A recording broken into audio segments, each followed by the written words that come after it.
Mais uma vez, a polícia do Rio de Janeiro realiza uma operação truculenta. Moradores foram as vítimas. Policiais invadem o Complexo do Alemão de madrugada. Rajadas de tiro quase acertam helicópteros. E as imagens impressionam. O pavor da população e a indignação dos moradores. Os números não batem com o relato da própria população. Você vai ver também, operação da Polícia Federal tenta desmembrar e desvendar um esquema de corrupção dentro da Compesa no Recife. Eleições 2022, a convenção que oficializou as candidaturas de Ciro Gomes e de Luiz Inácio Lula da Silva para a presidência da República. Lula está cumprindo a agenda no Recife. Jair Bolsonaro pode ter mais uma investigação na sua conta. Isso se Augusto Aras aceitar investigar ele por ataques às urnas eletrônicas. Em contrapartida, Augusto Aras volta a repostar um vídeo que ele dizia defender a democracia e a pacificação entre os poderes. E ainda, após o Náutico oficializar Elano como seu treinador, o Timbu perdeu para a Ponte Preta, comandado por um ex-técnico do clube, que alfinetou a diretoria do time. Atenção para o top de 5 segundos.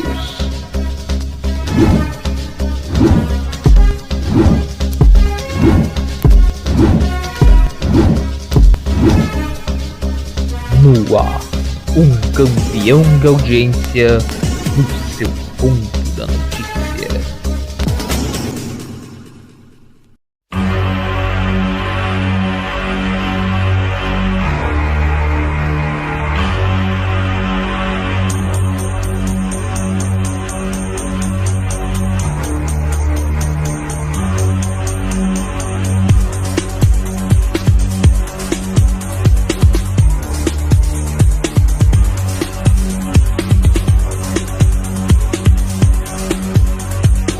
Neste shopping não vimos ninguém sem máscara.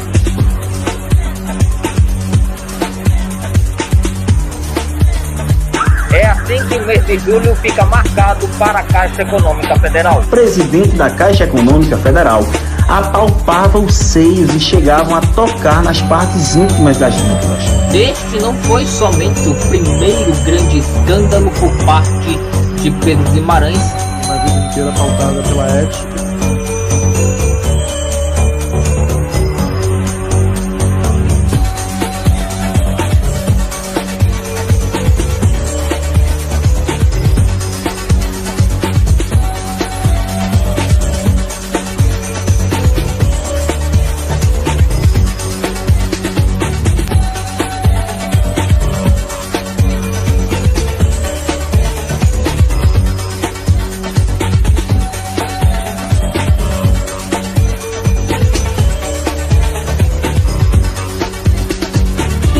Das autoridades. Ontem, hoje e amanhã.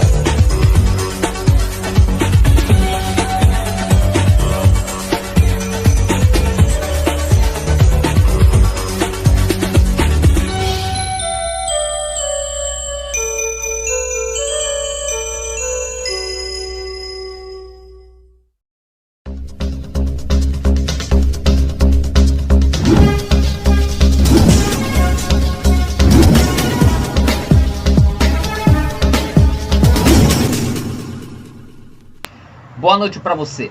Uma operação truculenta das polícias do Rio de Janeiro no complexo de favelas do Alemão deixou várias pessoas mortas. Os números que foram divulgados pelas polícias não batem com o que é relatado pela própria população. A operação, que se iniciou nesta madrugada, tinha o intuito de combater a disseminação do tráfico de drogas na comunidade. A operação da polícia do Rio de Janeiro começou de madrugada. Pela manhã, a ação deu continuidade. O clima no complexo do Alemão seguiu tenso o dia todo. Até o começo da tarde, as autoridades cariocas confirmavam 5 mortes, um policial que atuava na operação, uma moradora da comunidade, de 50 anos, e 3 suspeitos de entregarem facções criminosas. Apesar do balanço oficial, outros 3 corpos foram removidos das ruas do Alemão pelos próprios moradores e levados para o Hospital Getúlio Vargas e a Unidade de Pronto Atendimento, a UPA da Penha.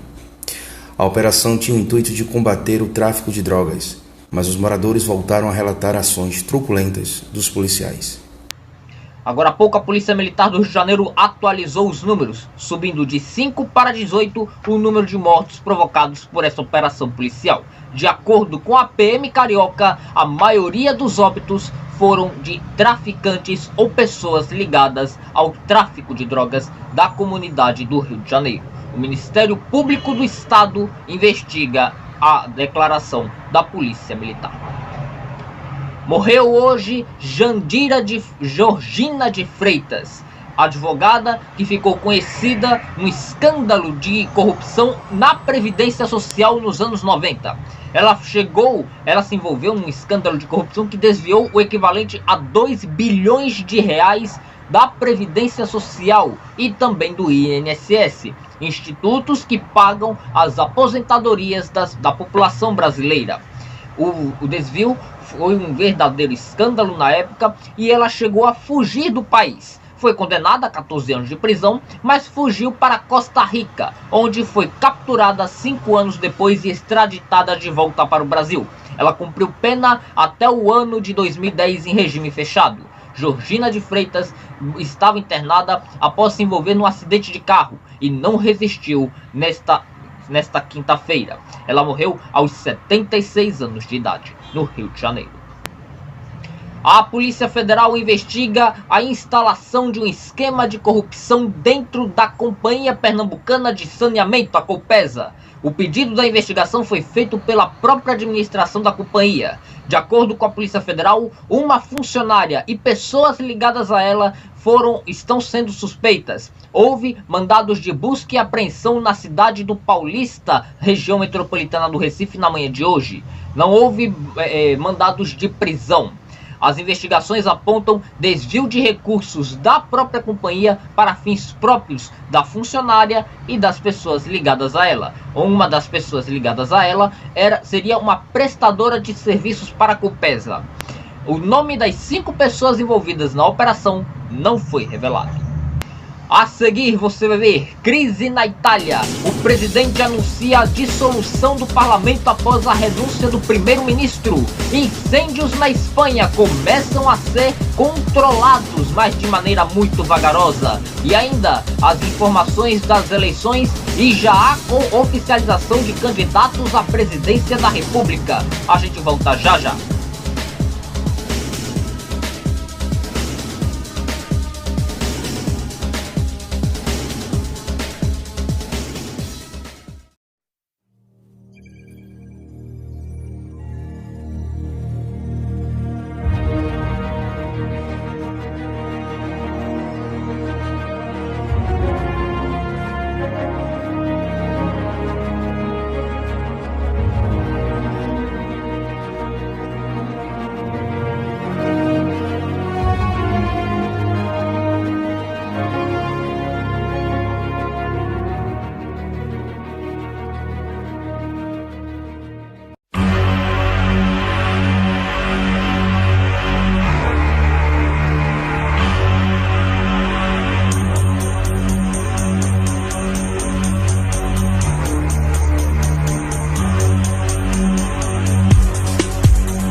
Neste shopping não vimos ninguém sem máscara.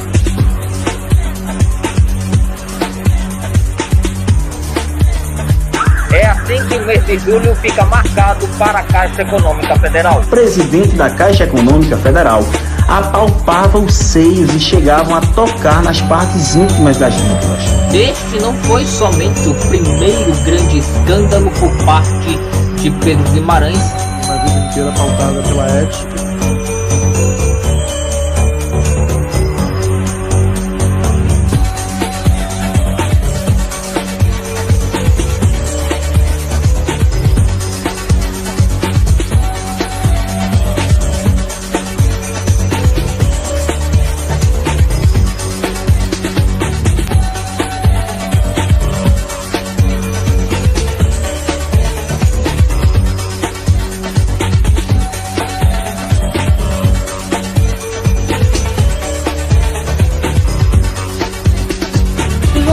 autoridades. Ontem, hoje e amanhã.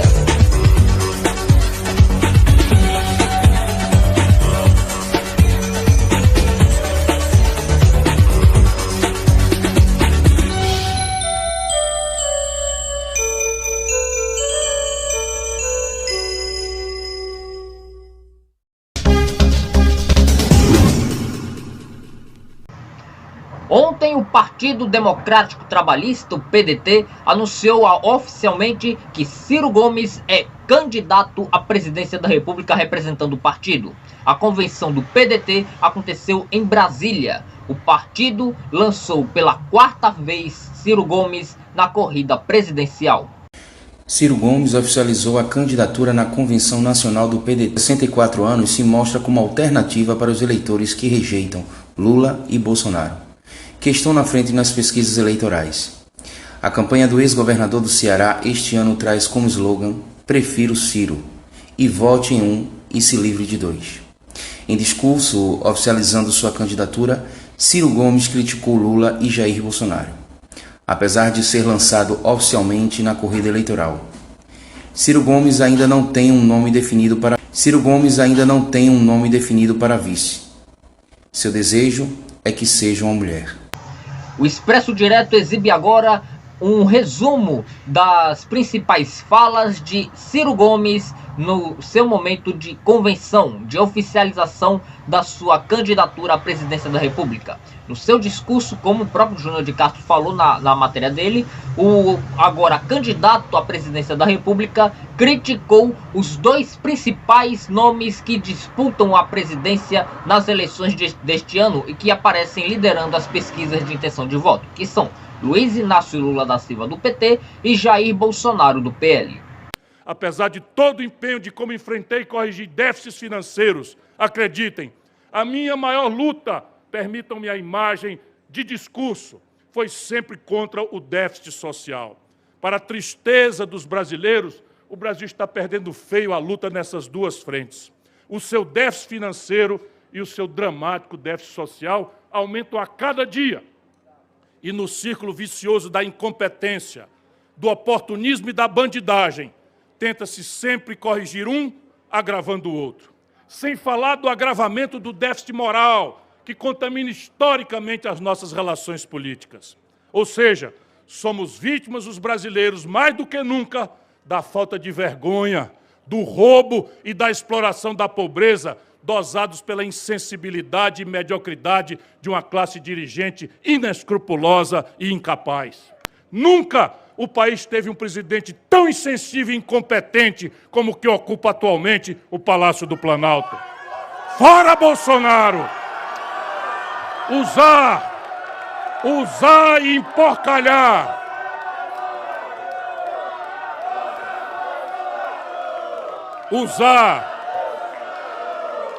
Usar e emporcalhar. Usar e emporcalhar são os melhores verbos para definir o seu método de permanência. Porque ele não trabalha. A imprensa não chama tanta atenção, mas ele é um grande preguiçoso. Não trabalha, não pensa, não executa nenhuma ação em favor do povo brasileiro. Ele apenas usa como pocilga o belíssimo palácio desenhado por Niemeyer. E parece estar disposto a tudo para fazer dele seu acampamento de guerra híbrida. Eu viajo pelo Brasil inteiro e pergunto às pessoas: vocês conhecem algum grande hospital, uma escola, uma estrada que Bolsonaro tenha feito aqui no seu estado? A resposta é um sonoro não. Pergunto a eles, aos brasileiros, por aí afora, por onde ando: vocês conhecem alguma fábrica, algum grande investimento que Bolsonaro tenha trazido para o seu estado? A resposta é outro sonoro não. Eu pergunto a eles: vocês já assistiram algum gesto de carinho, de empatia, ou pelo menos de compaixão desse presidente genocida? A resposta é mais um sonoro não. E eu agora pergunto a vocês: alguém aqui já viu alguma decisão ágil, precisa, tomada no momento certo e em favor das pessoas certas por esse ser hediondo? Seguramente não. Seguramente não. E olha que nessa plateia de amigos e de gente tão querida e amigas de gente tão querida, a algumas das mais atuantes e bem informadas pessoas da nossa República. Mas todos estamos a ver diariamente um festival de mentiras, agressões, desmandos e manipulações de toda espécie. Assistimos esta semana ao mais horrendo espetáculo de apologia da ditadura e de vexame internacional já feito por um presidente em toda a nossa história. E talvez, eu acredito, na história do mundo moderno civilizado. Vocês viram? O presidente da nossa República chama os embaixadores das potências e nações estrangeiras para esculhambar o nosso país e degradar nossas instituições, que a ele cabe, por juramento constitucional, velar, proteger e fazer respeitar. Esse modelo mal acabado de neoliberalismo tropical começou no Brasil há quase 30 anos.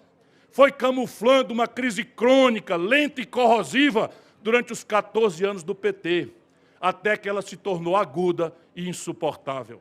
Esse modelo econômico de uma elite ao mesmo tempo neocolonizada e neoescravista menosprezou os pobres todo o tempo, seja com políticas sociais compensatórias, ou seja com o mais puro e gelado desprezo. E notabilizou-se pelo privilégio dado aos banqueiros, em detrimento dos que produzem e dos que trabalham. Seu modelo social é o pobrismo, que significa, entre outras coisas, procurar pacificar, contentar os pobres com migalhas e transferir o centro da verdadeira riqueza para os ricos brasileiros. Num banquete dos ricos e resto para os pobres. Collor preparou a cozinha, Fernando Henrique serviu a mesa e Lula temperou a comida. Dilma, Temer e Bolsonaro apenas requentaram um prato. Todos, absolutamente todos, serviçais dos mesmos patrões e seguidores da mesma receita. Não se pode negar, porque aqui se cultiva a decência e a honestidade, não se pode negar que durante alguns anos do PT, esse modelo produziu curtos ciclos de crescimento e de atenuação da miséria, mas sempre amparados pela bonança passageira dos preços dos nossos produtos tradicionais no estrangeiro. Sempre meros voos de galinha em um país com céus e horizontes propícios a voos de águia. Como eles nunca fizeram nenhuma reforma estrutural necessária e como eles sacramentaram a forma corrupta de governar, tudo foi aos poucos se desmoronando. E a casa, como sempre, caiu na cabeça dos mais pobres e da nossa esmagada classe média. Infelizmente, nesse país, é sempre o pobre e a classe média que pagam a conta. E a cada dia essa conta está mais alta. Todos os presidentes mantiveram o infame tripé macroeconômico e sua tóxica política de juros, seja por inércia, por incompetência ou por mera submissão ao grande capital nacional e internacional. 125 milhões dos nossos seres humanos. Não é possível que a classe dirigente brasileira, de uma vez por todas, tenha trocado no peito o coração por uma pedra. 125 milhões não estão conseguindo fazer sequer as 3 refeições diárias num dos países que mais produz comida de todo o planeta. 104 milhões vivem só com R$14 ou menos por dia. Quase 11 milhões estão abertamente desempregados. 11 milhões e 800 mil crianças de até 3 anos, na hora crítica de formação da arquitetura do cérebro dos nossos filhos, estão sem creche. E 66 milhões e 600 mil pessoas estão humilhadas, penduradas no SPC e no Serasa. A classe média, que diminui cada vez mais, sofre também com as mensalidades do plano de saúde que saíram de controle, mensalidades escolares, aluguéis ou prestações da casa própria. Há um dado bastante curioso e significativo nisso tudo. Como o modelo econômico e a política social eram frágeis e equivocados, bastou um rápido vendaval de uma direita ainda mais incompetente para destruir por completo o tal legado dos governos autorreferidos de esquerda no Brasil. Um legado de uma fragilidade tão assustadora para quem governou pela generosidade do povo brasileiro por longos 14 anos. Foram 14 anos de oportunidade em que a população brasileira deu ao PT a chance de mudar o Brasil. E aí está o legado. Mesmo assim, eles estão pedindo agora para voltar. Será para produzir mais enganações e inconsistências? Qual é o milagre que pode conseguir que eles façam em 4 anos aquilo que não fizeram em 14 anos? Nenhum milagre pode garantir isso, até porque os santos, ponham muitas aspas nisso, são os mesmos.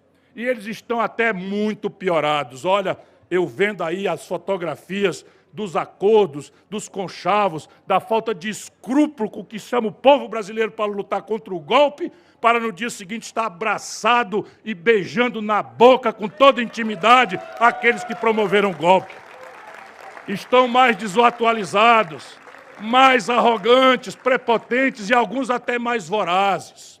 Os mais gulosos, lá no Ceará tem um, os mais gulosos com a síndrome de abstinência de quem ficou fora da comilança por algum tempo, querem se lambuzar de novo sob o olhar faminto de milhões de brasileiros. Que grande ironia eles pedirem para voltar, alegando que vão fazer agora o que não fizeram. Que triste que tente se aproveitar da sofrida, fraca memória das pessoas para dizer que realizaram uma obra que nunca foi realizada. 14 anos aqui, e o que o lulismo conseguiu foi parir Bolsonaro. Que obra monumental, não é? Que obra monumental.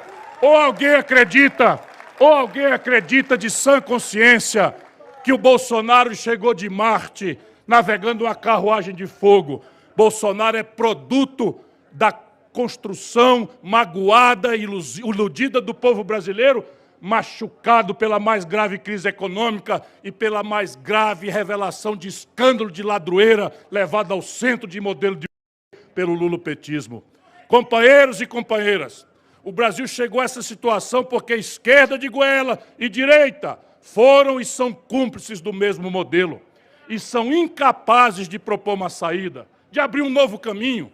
É por isso que Lula e Bolsonaro querem transformar essa eleição na mais vazia de debates e de confronto de ideias de todos os tempos. Ora, vejam, o Brasil vive a pior crise da nossa história e os dois dos principais responsáveis por essa crise estimulam a polarização vulgar, personalista e odienta, um alimentando o outro, um agredindo moralmente o outro, reduzindo tudo a uma trágica e ridícula disputa pessoal. Essa polarização odienta, despolitizada e apaixonada não produz diagnósticos para os nossos problemas, não constrói soluções, apenas xingamentos morais e ideológicos. Os dois disputam entre si quem é o mais corrupto, quem é o mais autoritário, quem é o mais fascista ou quem é o mais comunista. Parece que nós estamos nas antecedências da Segunda Guerra Mundial. Xingam quem é o ateu, o abortista e o homofóbico. É essa a pauta de discussão que eles têm para apresentar ao país? São estes os problemas mais cruciais do povo brasileiro? Aonde estão as novas propostas para a educação? O Brasil está perdendo a corrida da economia do conhecimento, do mundo digital, estão regredindo em matéria de educação, ciência, tecnologia e cultura. A saúde, cadê a proposta para um povo que está passando a dificuldade que o nosso povo está passando? Cadê as ideias, o debate, o diagnóstico sobre a segurança pública num país em que o espinho do medo está espetado no coração de todas as famílias e as periferias estão aterrorizadas pelo combate das facções criminosas que se sediaram no país sem nenhuma inovação institucional ao longo dos últimos 20 anos e sem aventar um centavo proporcionalmente o orçamento, minha cara Marta Rocha, despendido pelo setor público no enfrentamento da violência. Como é que farão o país crescer e gerar mais empregos? É insultando um de comunista e outro de fascista? Isso não gera emprego, não bota comida no prato de ninguém. Como é que eles pensam para fazer a recuperação da indústria nacional que está sendo destruída? O que é que eles pensam fazer para o futuro da Amazônia? O Brasil está perdendo o controle sobre o seu território. O que é que vão fazer para controlar a inflação, sem produzir recessão como estão produzindo, e para baixar os preços sem gerar desabastecimento? Vão matar a fome dos pobres distribuindo picanha e cerveja? Vão resolver o problema da segurança distribuindo arma para todos? Vão acabar a corrupção convidando os mesmos corruptos para que continuem, para que fiquem onde estão, como faz o Bolsonaro? Ou chamando aqueles velhos e manjados corruptos de volta, como despudoradamente Lula está fazendo? Este, sim, é o maior crime de lesa-pátria de todos os tempos. Essa postura de Bolsonaro e de Lula não é apenas uma zombaria com o destino do povo brasileiro, como também uma seríssima ameaça de que o caos possa tomar conta do país. Que o Brasil vire uma antinação, um estado zumbi, um acampamento de eternos miseráveis a despertar a cobiça ou a mera compaixão do mundo. Pelos seus erros, Lula parece ter saído da prisão para aprisionar o Brasil em uma camisa de força. Por sua péssima índole, Bolsonaro, que chegou ao poder pelo voto, quer usar o voto para destruir as eleições e a própria democracia. Para isso, está fazendo uma criminosa engenharia reversa com a máquina mais modernizadora do nosso sistema eleitoral, a urna eletrônica. Os seguidores dos dois lados ouvem a música encantatória dos seus líderes e mergulham em uma espécie de transe coletivo, envoltos irracionalmente em um neurótico conflito político que pode destruir o país. Para não me alongar muito mais do que já fiz, volto a pedir desculpas e a agradecer o carinho e a generosidade, mas é um documento que eu quero assinar num país que está fugindo do debate. Eu quero, para não me alongar mais do que já fiz, rápidos tópicos desse projeto nacional, que todos poderão ver mais detalhados e poderão me ajudar a partir do meu livro, do site, centenas de vídeos espalhados na internet, e é papel da militância com os materiais novos que apresentaremos na campanha. De forma telegráfica que seja, eu vou repetir alguns rapidíssimo desses projetos. Taxaremos as grandes fortunas superiores a 20 milhões de reais. Mesmo com uma taxação moderada, prestem bem atenção, eu quero cobrar 50 centavos, R$0,5, a cada R$100 das grandes fortunas superiores a 20 milhões de reais, e a arrecadação prevista é de 65 bilhões de reais por ano. Eu quero cobrar imposto de novo, como já fiz quando fui ministro, sobre lucros e dividendos dos grandes empresários. No mundo, apenas 3 países além do Brasil não cobram. Eu já cobrei quando fui ministro da Fazenda do grande presidente Itamar Franco. Só esta providência trará mais 50 bilhões de reais aos cofres do governo por ano. Como eu já falei antes, eu vou acabar com a famigerada política de preço dos combustíveis da Petrobras para que o brasileiro volte a pagar em real combustível que hoje compra com base na cotação do dólar no mercado internacional de petróleo. Essa decisão vai impactar todos os setores da economia, além do bolso de toda a população, mas em especial dos motoristas de aplicativos, caminhoneiros e taxistas, sem falar na dona de casa que não pode mais pagar o gás de cozinha. Ainda falando do bolso do povo, eu vou ajudar a resolver o endividamento de 66 milhões de brasileiras e brasileiros que estão com o nome sujo no SPC e no Serasa, renegociando suas dívidas com abatimento grande e parcelamento a juros baixos. Para vocês terem ideia da importância dessa medida, eu lembro que o consumo das famílias responde por 60% do PIB brasileiro. Se elas estão sem crédito, sem renda ou sem emprego, é absolutamente impossível retomar o desenvolvimento, reativar a economia brasileira. Hoje foi a vez do Partido dos Trabalhadores lançar Lula como candidato à presidência da República. A convenção de lançamento da chapa Lula-Alckmin estava prevista para acontecer no sábado, mas foi antecipada. A convenção aconteceu sem a presença de Lula e de Alckmin, isso porque os dois estão no Recife. A oficialização da candidatura do petista foi em São Paulo, sem a presença do agora candidato do Partido dos Trabalhadores à presidência. Lula estava pela manhã no Recife, onde participava de um ato organizado pelo setor cultural. No evento, Lula prometeu que, se eleito, recriará o Ministério da Cultura. Entre o final da tarde e o começo da noite, está previsto de Lula realizar um ato público no Clexi Hall, em Olinda, o primeiro de Lula como candidato nas eleições deste ano.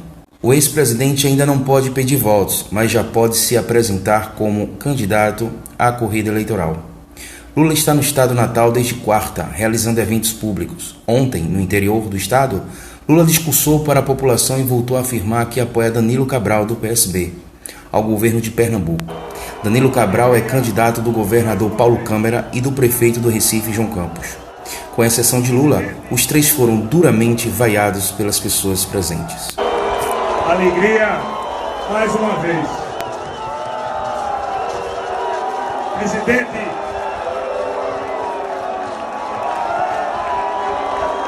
presidente Lula, governador Alckmin, o Brasil. O prefeito de Recife, João Campos.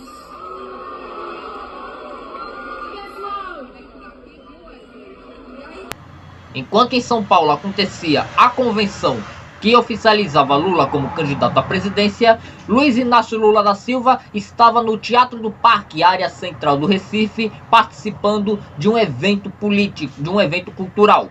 E nesse evento, Lula fez um discurso político. A gente vai ver o resumo das principais falas dele agora, onde ele prometeu recriar o Ministério da Cultura e atacou o adversário Jair Bolsonaro. Bem, e aí vocês sabem o que é tratar da cultura, é sempre muito complicado, tem muita gente discutindo, tem meia dúzia de pessoas que às vezes tomam conta, sabe, de todo o espetáculo. Às vezes a cultura é muito dominada no eixo Rio-São Paulo, é uma coisa muito ligada às TVs mais poderosas. E aquilo me incomodava, porque o Brasil cultural não é o Brasil da novela das 8. Se bem que eu gosto da novela das 8. Agora estou vendo Pantanal, eu já me acho o Jovino e a Xuxa já é minha Juma. A gente já está. Bem, mas a cultura do Brasil é uma coisa muito mais rica. E eu estou conversando com vocês porque nós vamos ter que melhor qualificar ainda a questão cultural nesse país. A cultura já esteve junto com o esporte, já esteve junto com a educação, e no nosso governo ela esteve sozinha, e agora vai precisar mais. O Ministério da Cultura tem que ser entendido não como um ministério de gasto. O Ministério da Cultura tem que ser visto como um ministério, sabe, de investimento, e um ministério de descoberta, sabe, de descoberta de pessoas extraordinárias, de gente excepcional nesse país. Quem for para o sertão de Pernambuco, como eu fui, com um companheiro, sabe, assistir os vários tipos de maracatu, sabe, muita gente não sabe, eu tentava levar para Brasília. Você tem uma coisa que eu morria de inveja, que eu queria levar o frevo para Brasília. Quando eu recebesse o Rugital da China, o Bush dos Estados Unidos, eu queria que ele visse o frevo, porra. Ele pensa que o jazz é bom, mas vamos ver o frevo brasileiro, vamos ouvir aqui. E era sempre difícil, porque tinha que fazer licitação. Eu queria levar o maracatu, você já viu uma dança, sabe? É tão bonita, Luiz Marques, tão bonito, coisa tão pobre, sabe? Mas tão bonito. Eu não levo. Eu queria levar aquela dança do Pará, o carimbó, gente, vocês já viram a dança do carimbó? Sabe que eles tratam como se fosse a dança do acasalamento, que coisa bonita. Mas não consegue, porque você tem que fazer um concurso, fazer uma licitação. E eu queria levar um grupo que estava lá, que era o melhor, e não é possível. Até para comprar artesanato do Nordeste, eu não podia. Porque tem um artista que faz uma coisa de barro, faz um lampião, faz um padifício, mas só aquele artista faz aquilo. E as pessoas queriam que eu fizesse licitação, então não dava para comprar, porque eu não posso fazer licitação de um só. Às vezes eu pedia para Eduardo Campos comprar em Pernambuco, levar para mim, dar de presente a presidenta para a presidência dar para as pessoas. E às vezes era o Sebrae que fazia. Então, eu fiquei invocado. E por isso que resolvi, voltando a ser candidato, tratar diferentemente a cultura nesse país. Eu quero fazer, não eu, nós precisamos fazer uma verdadeira revolução cultural nesse país. Não é uma revolução cultural de mandar queimar livro, não, é de dar mais livro, é de distribuir mais livro, é de permitir o acesso das nossas crianças a ter possibilidade de assistir filme na escola, de poder aprender música na escola, de poder aprender teatro na escola. Tudo a gente pode aprender na escola. Tudo a gente pode aprender. E é tudo mais fácil quando a gente aprende as coisas no tempo certo. Então, além de recriar o Ministério da Cultura, Peixe, eu quero criar comitês de cultura estaduais. Por que eu quero criar comitês de cultura estaduais? Para que não haja o monopólio da cultura do centro-sul do país sobre o restante do território nacional.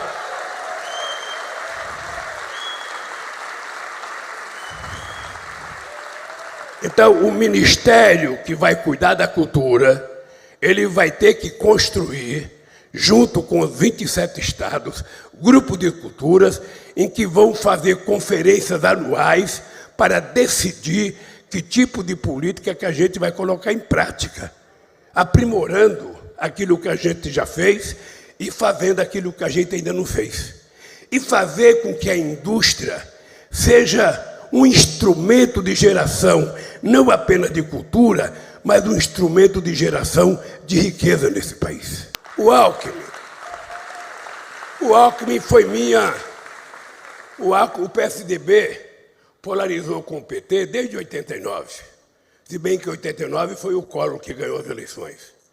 Mas depois eu disputei duas com o Fernando Henrique Cardoso, depois disputei com o Serra, depois disputei com o Alckmin, depois a Dilma disputou com o Serra, depois disputou com o S. Foi sempre PT e PSDB. E eu disputei com o Alckmin em 2006. Eu sempre faço uma distinção do que é uma disputa política, do que é as brigas durante a campanha e a nossa convivência democrática. Eu não precisaria votar a ser candidato a presidente da República.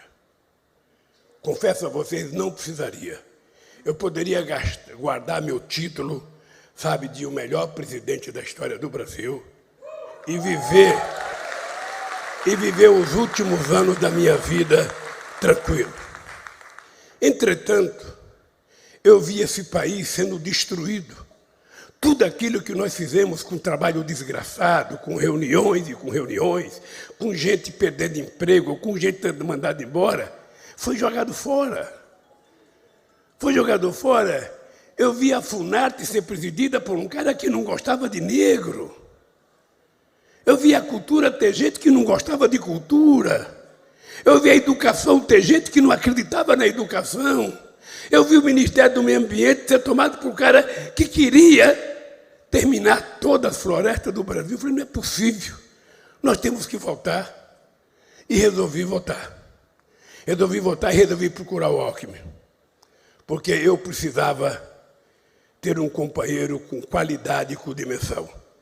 E uma pessoa que governou São Paulo por 16 anos tem qualidade suficiente para me ajudar a consertar esse país. Eu não fui pedir o Alckmin em casamento, ele já está casado, e eu também já estou casado. Eu fui estabelecer uma aliança política com um segmento político que não era meu, para que a gente faça uma somatória de gente diferente. É a maior aliança que eu fiz até agora. Agora nós temos 7 partidos. Nós temos 7 partidos para quê? Exatamente porque nós não estamos enfrentando uma eleição comum. Nós estamos enfrentando um fascista cercado de miliciano por todos os lados e que nós precisamos derrotar para recuperar a democracia. Então eu sou muito agradecido ao companheiro Alckmin de ter aceito essa tarefa, porque se no PT tinha gente que falava, porra, vai trazer o Alckmin, cara, porra, vai trazer um tucano, sabe? Aí quando ele falou aquela brincadeira do chuchu, resolveu o problema. Foi ele que inventou essa do chuchu, não fui eu. Foi ele que falou, Lula, agora vamos comer Lula com chuchu. Então eu acho que foi um salto de qualidade. Eu acho que a história vai julgar algo como que nós estamos fazendo e ela vai julgar melhor depois. E por que eu resolvi votar? Veja, eu pensei o seguinte, porra, se eu aos 76 anos fui capaz de me apaixonar outra vez, fui capaz de decidir casar outra vez, falei, porra, eu estou melhor do que antes, cara. Então esse país vai ser consertado. Esse país vai ser consertado. Esse país vai ter política de cultura de verdade, esse país vai ter política de emprego de verdade, esse país vai ter política ambiental de verdade, esse país vai ter política de respeito à nossa juventude. Esse país tem que aprender que a solução da violência nos bairros não é a polícia. O que vai resolver é o Estado deixar de estar ausente onde estão os problemas. O Estado tem que estar lá com educação, com saúde, com cultura, com lazer, com boa qualidade de vida. Eu não estou voltando para fazer a mesmice, eu quero fazer mais e quero fazer melhor. Tem tanta gente ruim que deveria uma bala perdida pegar, mas não pega, é só no pobre, que não fez nada. Então a gente tem que ter consciência de eu falar uma coisa, gente, olha, toda vez que eu quero mexer com o brilho das pessoas, eu falo.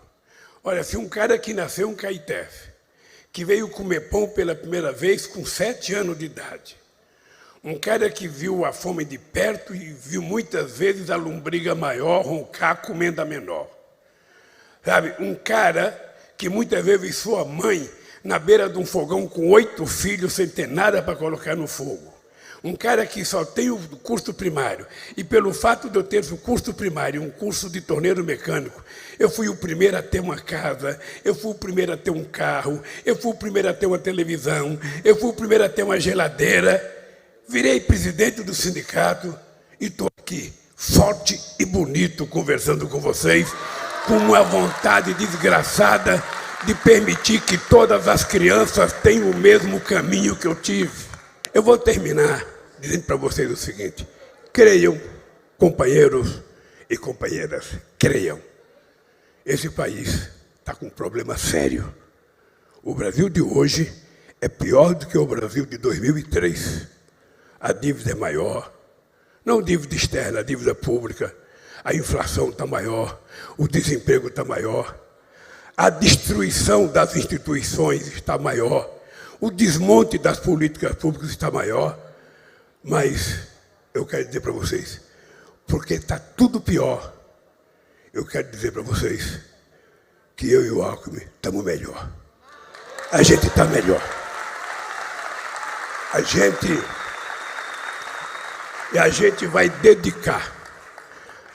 vai dedicar o tempo que Deus nos deu para viver, para consertar esse país. Eu sonho que esse país vai voltar a ser respeitado. Os americanos vão respeitar o país, os russos vão respeitar, os chineses vão respeitar, a Argentina vai respeitar, e nós vamos ter que fazer coisa diferente. Se a gente ficar só pensando em política fiscal e teto de gasto, não sei das contas, nós estamos ferrados. O meu compromisso do Alckmin com vocês é 4 anos. Nós queremos ser medidos pela obra final que a gente vai deixar nesse país. E pode ficar certo, que eu e o Alckmin estamos no ponto. E eu espero que vocês estejam com essa sede que vocês estão, com essa garra que vocês estão, com esse tesão que vocês estão, para a gente poder mudar esse país. Não há razão para a gente esmorecer. Agora há pouco, o ex-presidente e agora candidato à presidência da República nessas eleições, Luiz Inácio Lula da Silva, participou de um ato público realizado na frente do Classic Hall em Olinda, ali na área do Centro de Convenções de Pernambuco. O evento, até o presente momento, segundo as informações que nós temos, aconteceu dentro da normalidade. Antes, Lula participou de um almoço com o pré-candidato ao governo de Pernambuco, Danilo Cabral, na residência do pré-candidato do PSB, que representa o governo de Paulo Câmara, no bairro de Casa Forte, na zona norte do Recife. Ao chegar na residência do pré-candidato, Lula foi recebido sobre críticas dos moradores do edifício. Ó a situação aqui na frente, ó. Bando de filho da puta! Vai entrar aqui, eu sou morador, vai escutar lá embaixo. Bando de puto. Como é que vocês vão proteger um cara que nem de vocês gostam? Hein? Tenham vergonha na cara, rapaz. Seus merda. Eu quero ver se vão me prender aqui dentro do meu prédio. E circula um vídeo nas redes sociais de um homem ameaçando Lula de morte. As informações são do jornalista Ricardo Noblat, do portal Metrópolis. Neste vídeo, supostamente feito por um homem dentro de um carro em uma área não localizada, mostra este homem fazendo ameaças contundentes ao candidato petista.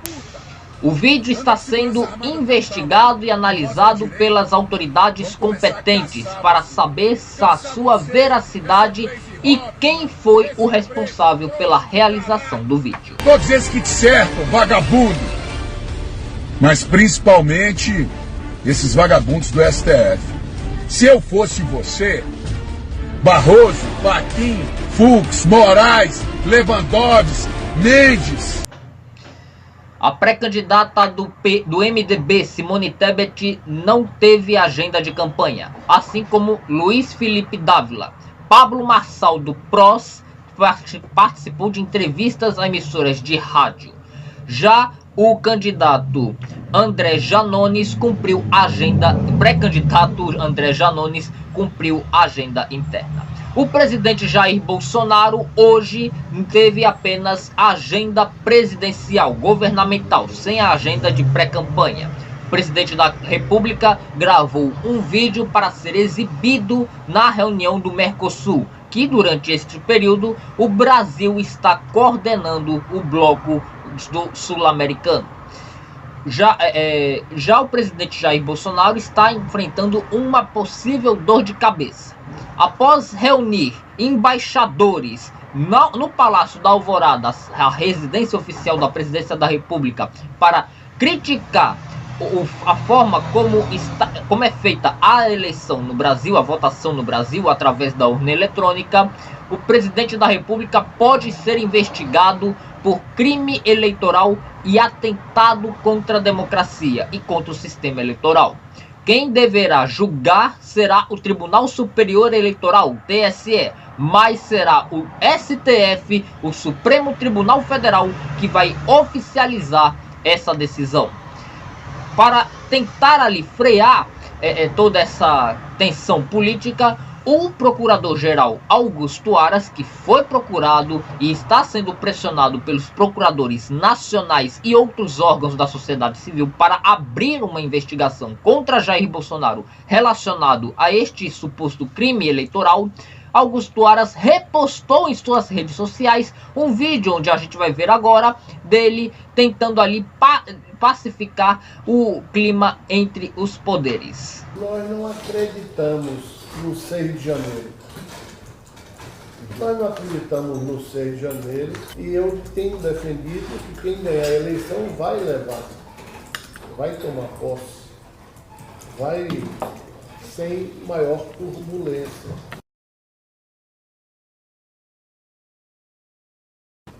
Nós não aqui aceitamos a alegação de fraude, porque nós temos visto o sucesso da urna eletrônica ao longo dos anos, especialmente no que toca à lisura dos pleitos.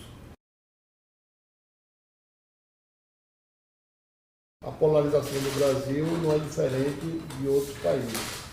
E nós aqui no Brasil temos não só buscado medidas judiciais que punam culpados, mas também promovido programas de pacificação social e respeito aos contrários.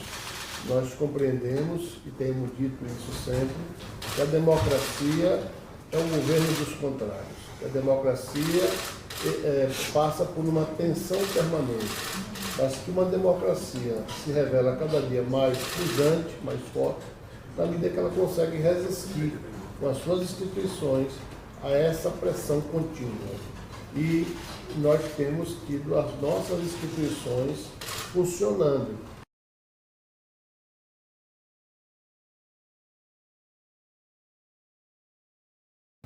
Em 2021, nós detectamos que havia alguns movimentos em todo o Brasil para levar uma certa inquietação no dia 7 de setembro. São movimentos que foram surgindo em 2021 em várias regiões do país, em vários estados. Distribuímos em todo o Brasil colegas, especialmente colegas do Ministério Público Militar e da União, que visitaram os estados, visitaram as auditorias militares, visitaram os comandos militares, e outros colegas cuidaram de movimentos locais. E esta Procuradoria-Geral da República agiu firmemente junto ao Supremo Tribunal Federal para, literalmente, prender algumas lideranças que pregavam movimentos de intolerância, faziam discursos de ódio nas redes sociais, e nós conseguimos manter sob controle, e ao final tomamos uma série de medidas, muitos foram presos, alguns estão até hoje fora do país, e 2 deputados federais foram presos, inclusive denunciados criminalmente por esses atos de intolerância política, discurso de ódio. O que nós não fazemos nessa gestão é escândalo, porque respeitamos o devido processo legal. Nós temos quase 400 pessoas com prerrogativa de foro no STJ e no Supremo Tribunal Federal, presas, afastadas de cargos públicos, denunciadas e investigadas. Isso é mais que todos os últimos 10 anos antes da nossa gestão. Nós, no nosso intermédio, foram cassados 2 governadores de estado, inclusive ligados ao atual governo federal. Nós denunciamos um governador, a doutora Lindora denunciou um governador do Amazonas e o vice-governador e mais 14 pessoas. Nós aqui temos mais investigação contra 4 governadores. Por nosso intermédio, 8 ministros de Estado foram obrigados a renunciar por conta das nossas atuações em inquéritos, e o presidente da República tem contra si 8 inquéritos que nós provocamos durante a nossa gestão. Isso significa muito mais que todas as gestões anteriores, para demonstrar para os senhores que a diferença dessa gestão para outras gestões é que nós respeitamos o devido processo legal. Dessas medidas todas que nós tomamos, não há uma única decisão anulando quaisquer dos nossos atos. A seguir, você vai ver, o presidente americano Joe Biden testa positivo para a Covid-19. O presidente italiano dissolve o parlamento após a renúncia do primeiro-ministro. E após perder para a Ponte Preta, o ex-técnico do Náutico, Hélio dos Anjos, técnico da Macaca, alfineta dirigentes do time pernambucano. A gente volta já já.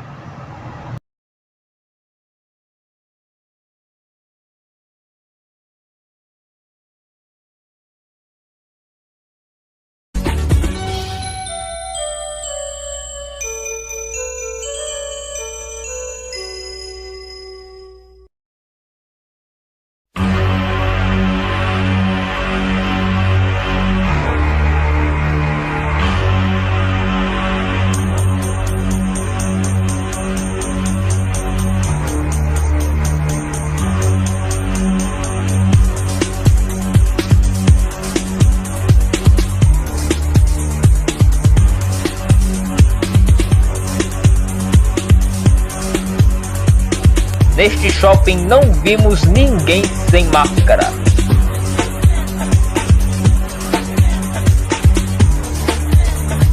É assim que o mês de julho fica marcado para a Caixa Econômica Federal. O presidente da Caixa Econômica Federal apalpava os seios e chegavam a tocar nas partes íntimas das vítimas. Este não foi somente o primeiro grande escândalo por parte de Pedro Guimarães. A vida inteira pautada pela ética.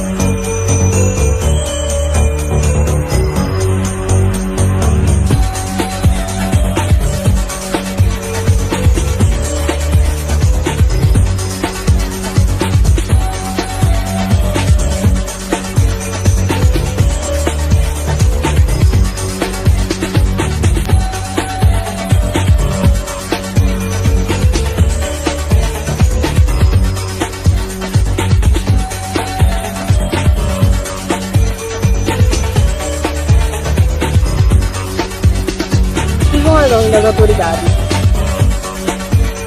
Ontem, hoje e amanhã.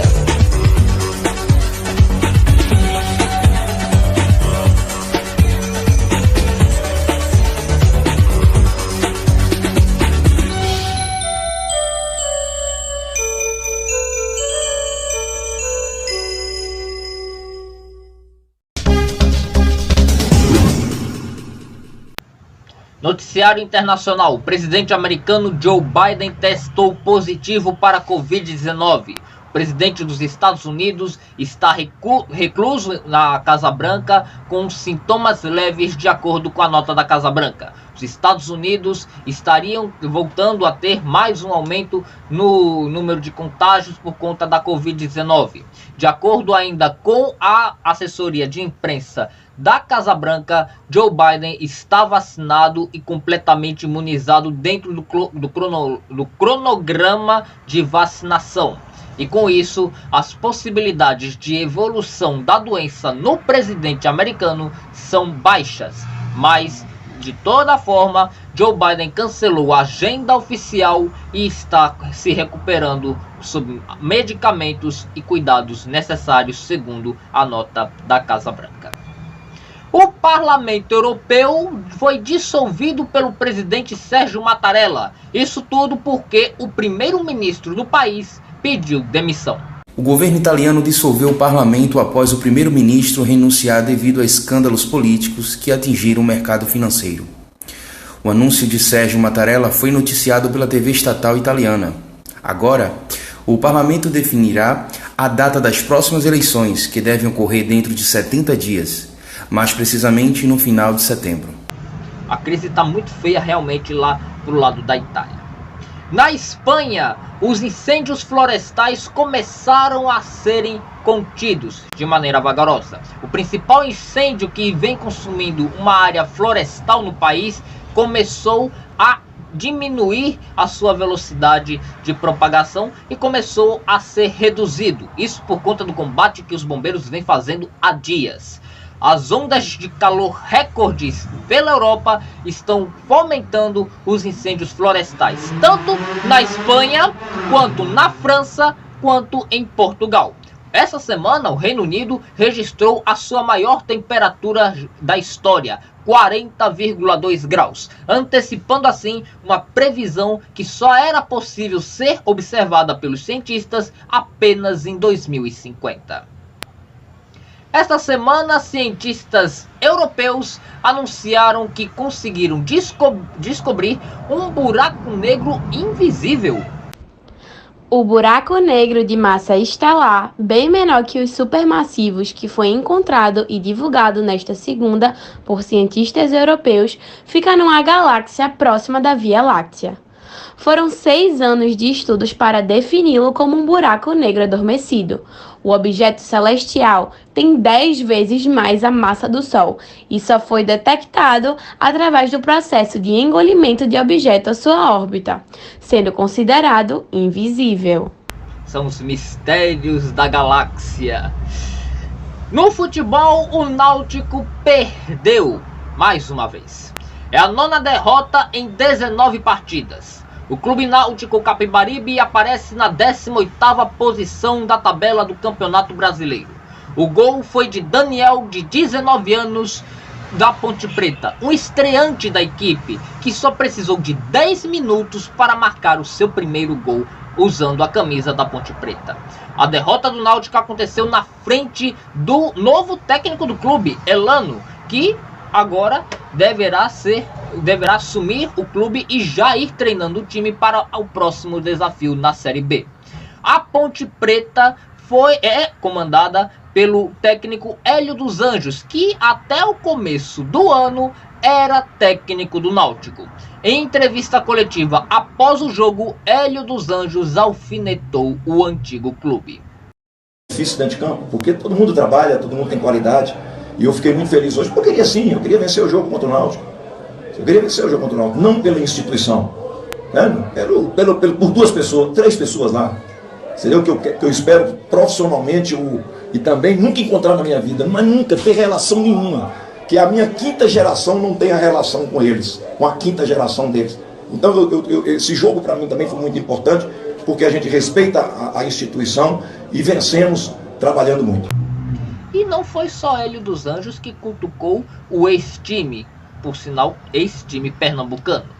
Lisca, Luiz Carlos, conhecido Lisca, conhecido pela torcida alvirrubra e conhecido pela torcida do Sport, criticou a diretoria do Sport Clube do Recife depois de ficar apenas 2 semanas no clube. Lisca deixou o Sport para assumir o Santos de São Paulo.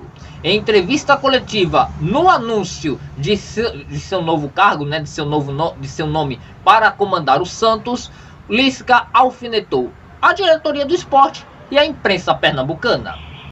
A saída do Sport, cara. Domingo, Machado me... Eu não ia falar sobre isso, mas vou falar. O Machado, que é meu empresário, falou, né? O Santos procurou de novo, Lisca. Eu falei, legal. Só que eu tenho um jogo segunda-feira. Eu já tinha preparado o time, né? Eu estava muito bem no Sport. Os jogadores... Queria aproveitar e mandar um abraço a todos os jogadores do Sport, porque eu fui proibido de ir lá me despedir deles. Saiu que eu faltei o treino, mas não é uma verdade, né?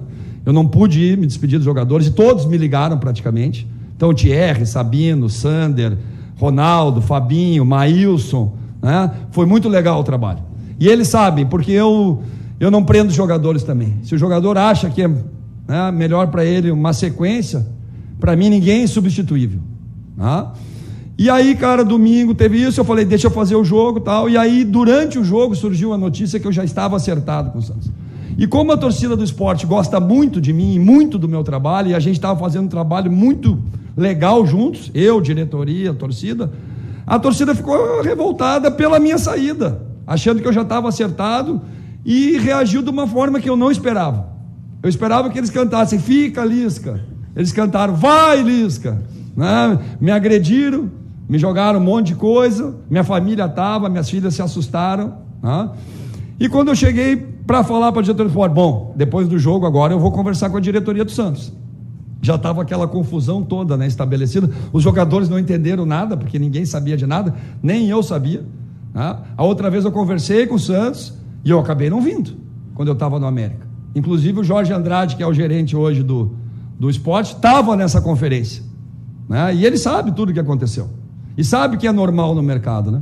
Mas a atitude, como que eu fui, né? Como que aconteceu durante o jogo, obviamente que facilitou a minha decisão. Né?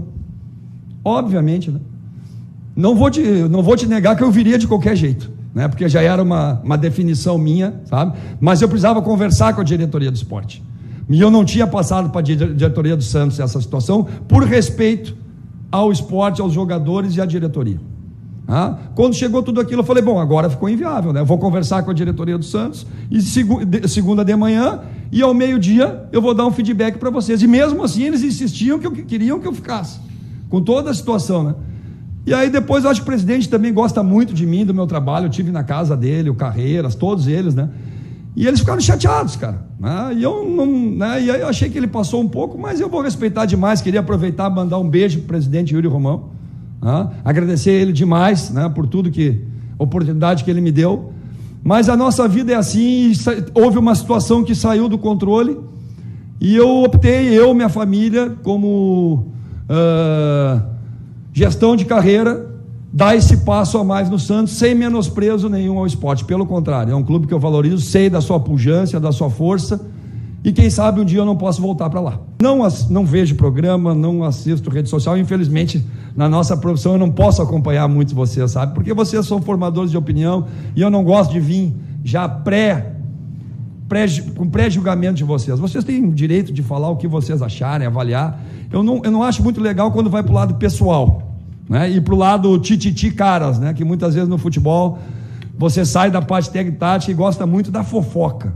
Né? Não estou falando que é o caso de vocês aqui, mas no Nordeste muitas vezes acontece isso, né? O Nordeste precisa evoluir nisso ainda, né?